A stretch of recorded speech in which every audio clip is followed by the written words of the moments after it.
মোদির বিরুদ্ধে কথা বলতে গিয়া, মনে আছে আলেমরা কেন গ্রেফতার হয়েছিল? মোদির বিরোধিতা করতে গিয়া। এখনো বলি, নতুন করে কেউ যদি মোদি কিংবা ইন্ডিয়ার হিন্দুত্ববাদীদের দালালি করা শুরু করেন, আমরা তাদের বিরুদ্ধে দাঁড়াতেও ন্যূনতম সময় ব্যয় করব না। আমরা পাকিস্তানের দালালি মানি নাই। 2024 সালে অভ্যুত্থান প্রমাণ করে দিয়েছে দিল্লির দালালি হাসিনাকে করতে দেওয়া হয় নাই।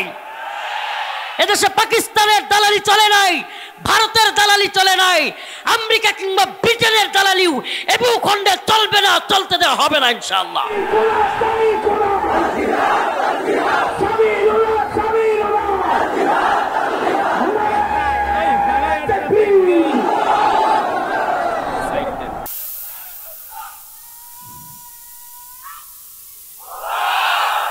আল্লাহ পাক তার ইমানি জজবাকে আরো বাড়ায়া দিক। এরাই আমাদের আগামীর স্বপ্ন, এরাই আমাদের আগামীর স্বপ্ন সারথী। এই যুবকদের অন্তরে আমরা একটা কথা ফিট করতে চাই, এরা যদি বুলেট নিয়ে, বন্দুক নিয়ে, কামান নিয়ে আমরা ফিলিস্তিনিদের মতো ডিল মেরে এগুলো মেরলাম, ইমানি শক্তি এমন লাগবে। 2024 আমাদেরকে শিখাইছে। আমরা ফিলিস্তিনের ভিডিও দেখতাম, হাই হাই কামানের সামনে সশস্ত্র বন্দুক নিয়ে, কামান নিয়ে আসতেছে ফিলিস্তিনের ছোট ছোট বাচ্চারা, ঢিল নিয়ে, গুলাইল নিয়ে ওদেরকে মারতেছে। সুবহানাল্লাহ। 2024 আমাদেরকে দেখাইছে ঠোলা ঠোলা পুলিশ রে ছোট ছোট বাচ্চারা গিয়ে পেটের মধ্যে ঘুষি মারতেছে। সুবহানাল্লাহ। এই বিপ্লব সবচাইতে বেশি যে খুশিটা আমি হয়েছি, হাসিনার চলে যাওয়ার চাইতেও বেশি খুশি হয়েছি, আনন্দিত হয়েছি। এই উম্মার যুবকেরা বুলেটের সামনে, কামানের সামনে দাঁড়াইতে শিখছে। যে জাতি বুলেটের সামনে, কামানের সামনে দাঁড়াইতে শিখে, এ জাতিকে কেউ রুখে দিতে পারে না, দাবায় রাখতে পারে না। মুসলিমদের সংখ্যা এত লাগে না। আল্লাহ রাসূল বলেছেন, আমার উম্মত যদি 12,000-এর উপরে হয়, কয় হাজার, আমার উম্মত যদি 12,000-এর উপরে হয়, পৃথিবীর এমন কোনো পরাশক্তি নাই আমার উম্মতকে নিশ্চিহ্ন করে।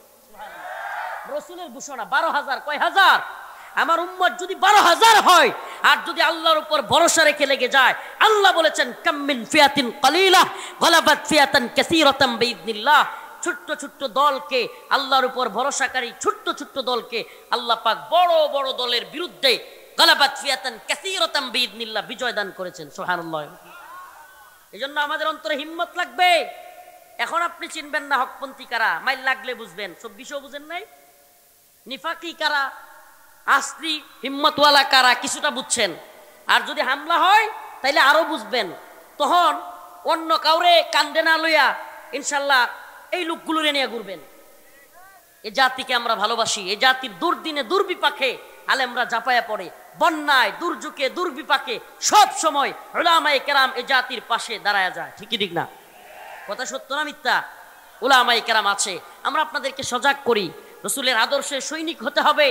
এটা কথা মনে রাখবেন, যে জাতি সচেতন হয় না সে জাতি সব সময় ব্যর্থতার অতল গহ্বরে নিমজ্জিত হয়। অচেতন জাতি বিজয়ী হয় না, অচেতন হওয়া যাবে না। ভারতীয় আগ্রাসন খুব ভয়াবহ। ভারত তাদের পুতুল, সাজানো গুছানো পুতুল, যেটাকে 74 পরবর্তী, 75 পরবর্তী, 81 পর্যন্ত প্রায় 5-6 বছর যেই পুতুলকে তারা সাজায়া গুছায়া সুন্দর করিয়া তারা বানাইছে, সেই পুতুলকে আমরা ফ্লাইং কিক দিয়া দিল্লি পাঠাইয়া দিছি। তাদের কষ্ট কম না, বুঝেন নাই? আল্লামা সাঈদী রাহিমাহুল্লাহ সেই কথা বললাম আর কি। সরকার যে তিরিং বিরিং শুরু করেছ, বাংলার জনগণ এমন ফ্লাইং কিক দিবে যে মামার বাড়ি দিল্লিতে গিয়া পড়বা। ওইটা বললাম আর কি, যে এই ফ্লাইং কিক যে মারছেন 75 থেকে 81 পর্যন্ত 6 বছর ভারতের রাইখা এটারে র সহ অনেকে মিল্লা এটার একটা পুতুল বানাইছিল। তাদের সব কথা শুনবে, তাদের যা যা চায়, ট্রানজিট লাগলে ট্রানজিট দিবে, মোংলা বন্দর লাগলে বন্দর দিবে, বাংলাদেশের ভিতর দিয়ে রেল লাইন লাগলে রেল লাইন দিবে। তারা গুলি কইরা সীমান্তে আমাদের বোনদেরকে, ভাইদেরকে মারবে, তাতেও প্রতিবাদ করবে না। তিস্তা আটকায়া আমাদেরকে, বন্যায় আটকায়া আমাদের মরুভূমি বানাবে, আবার মন চাইলেই বন্যা দিয়ে আমাদেরকে মেরে ফেলবে। তাও দেখবেন একবার বলবে স্বামী স্ত্রী, একবার বলবে রক্তের সম্পর্ক, যা মন চায় দালালি করে যাবে। এই পুতুলকে তো তারা এই জন্যই বানাইছিল। এখন আপনারা যখন পুতুলরে লাথি মারছেন, গায়ে লাগছে না? কথা কয় না, গায়ে লাগছে না? এমন গায়ে লাগছে, হাসিনা যাওয়ার সাথে সাথে যেই বাদ 54 বছরে ছাড়ে নাই, সেই বাদগুলো ছেড়ে দিয়া বাংলার জনগণে রাখতাম না। আপনার কি মনে হয় যে খেপাকেপ ছিল সত্যিকার অর্থে যদি ইন্ডিয়ার অবস্থান ভালো থাকতো সশস্ত্র আক্রমণ শুরু করে দিত। আসলে তারা তো চিন্তা করছে কি সর্বনাশটা হইব, মণিপুরে এমনিতেই অস্থিরতা চলতেছে, এদিকে ত্রিপুরায় চলে, কাশ্মীরে চলে, যেই দিকে সব দিকে আমাদের যদি গুলাগুলি লাগাইয়া দেই তাইলে আমগর অস্তিত্বই থাকবো না। মোল্লারা কি আফগানিস্তানে মুসলমানরা এনে মারবো, পাকিস্তান আফগানিস্তানের মোল্লারা কি বৈশা বৈশা কি ললিপপ খাইবো নাকি? এরা সব বুঝে রাজনীতি, এরা মনে করে আমগরে সহানুভূতি দেখাইতেছে, কিছু করে নাই। এরা পারলে আক্রমণ করতো, কিন্তু ইনশাল্লাহ পারবে না। মুসলিমরা জাগ্রত হয়ে গেলে পৃথিবীর কোনো তাগুতি জালেম কাফের শক্তি নাই মুসলিমদেরকে রুখে দেয়। এজন্য আমাদের ভয় হওয়ার কিছু নাই। আজকে যে সমস্ত ইসকনের দালালরা মনে করতেছে মুদি তাগরে বাংলাদেশ দখল কইরা হেগরে রাষ্ট্র ক্ষমতায় বসায়া দিবে, এই ইসকনের দালালদেরকে বলি হুঁশিয়ার, সাবধান। মুদি নিজেরই এখন গদি লইয়া টানাটানি। মোদিরই ভারতে যে অবস্থা, বিভিন্ন রাজ্যে যে কঠিন পরিস্থিতি, তোমরা বেশি বাড়াবাড়ি করো না। আমরা হিন্দু বৌদ্ধ খ্রিস্টান কারো বিরুদ্ধে না, সবাই মিলে বাংলাদেশ বসবাস করুক, সমস্যা নাই আমাদের। কিন্তু তোমরা আমাদের বাড়ি ঘরে আমাদের দোকানপাটে হামলা করবা, আমরা কি সহ্য করব? সহ্য করব? আমাদের সেনাবাহিনীর উপর হামলা করবা, আমরা কি সহ্য করব? সহ্য করা যায় না। তোমরা আমাদের প্রাণের ভূমি সুবহানাল্লাহি ওয়া বিহামদিহি, শত শত উলিয়া উলিয়ার এলাকা চট্টগ্রাম, সেই চট্টগ্রামকে নিজেদের দখলে নেওয়ার প্ল্যান করবা, বাংলার মুসলমান বসে থাকবে না। আমি তো বলি বাংলার জনগণ, ও গাজীপুরের মুসলমান, তোমাদের দিয়ে শুরু হোক। প্রত্যেকটা এলাকার জনগণকে বলি, যুবকদেরকে বলি, যুবক পেট এই ভুঁড়ি বানানো যাবে না, মুসলিম যুবকদের ভুঁড়ি থাকবে না, তৈরি থাকতে হবে। আস্তে সাঁতার শিখতে হবে, প্রয়োজনে সাঁতরাইতে হবে, প্রয়োজনে গাছে উঠতে হবে, প্রয়োজনে এখনই শারীরিক ফিটনেস শুরু করে দিতে হবে। যে কোনো সময় যদি ডাক আসে সাথে সাথে অস্ত্র সহ দাঁড়ায় যাওয়ার মতো হিম্মত নিয়ে দাঁড়ায় যেতে হবে। এদেরকে আমরা সব সময় তৈরি থাকবো, যে কোনো প্রয়োজনে, দিনের প্রয়োজনে, দেশের প্রয়োজনে আমরা ভারতের বিরুদ্ধে রুখে দাঁড়াইতে বিন্দু মাত্র সময় ক্ষেপণ করব না। আমরা এদেরকে কঠোর জবাব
হ্যাঁ, এরপর